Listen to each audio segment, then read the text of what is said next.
Bonjour à tous, le second fugitif aurait été repéré au nord de Besançon. Une centaine de policiers traquent toujours l'un des deux détenus qui se sont échappés de la prison de Dijon jeudi matin. Il s'agit d'un jeune homme de 19 ans jugé dangereux. Son complice a été interpellé vendredi matin en Saône-et-Loire, on le rappelle. D'après l'Est républicain, le fugitif aurait été aperçu au nord de Besançon, à 80 km de Dijon. Hier soir, le commissariat de Besançon ne confirmait mais ne réfutait pas non plus l'information. De nouvelles sanctions américaines nous mettraient à terre l'inquiétude de la filière viticole de Bourgogne. Depuis vendredi, c'est au tour du Sénat d'examiner le projet de loi de finances 2026, un texte qui contient l'augmentation d'une taxe sur les géants du numérique américain.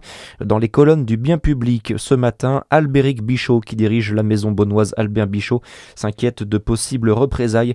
Il dénonce une cible dans le dos de la filière viticole. Le Téléthon, c'est le week-end prochain. Dans le Jura à Champagnole, plusieurs opérations sont organisées le vendredi et le samedi par des associations et des commerçants. Et cette année, la date des premières opérations, vendredi soir, coïncide avec le début des illuminations de Noël. Ce sera place de la mairie à 18h30. De nombreuses gourmandises seront également proposées par les élèves Agora du lycée Jeanne d'Arc. Le samedi, une randonnée est également organisée sur les bords de l'Ain, longue de 4,5 km. En France, des dizaines de milliers de personnes dans les rues de Paris. Hier, une manifestation en soutien aux Palestiniens de la bande de Gaza. Certaines personnalités politiques étaient dans le cortège, comme le chef de file de la France Insoumise, Jean-Luc Mélenchon. Les sports avec le football, le 8e tour de la Coupe de France qui se jouait en grande partie hier.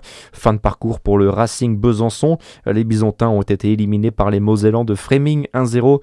L'aventure s'arrête aussi pour le FC Chalonnais, battu à domicile 1-0 par le Puy-Foot 43. L'entente Is-Selonget de son côté s'est inclinée avec les honneurs 3-2 contre Bourg-en-Bresse. Passez une très bonne journée sur Fréquence Plus.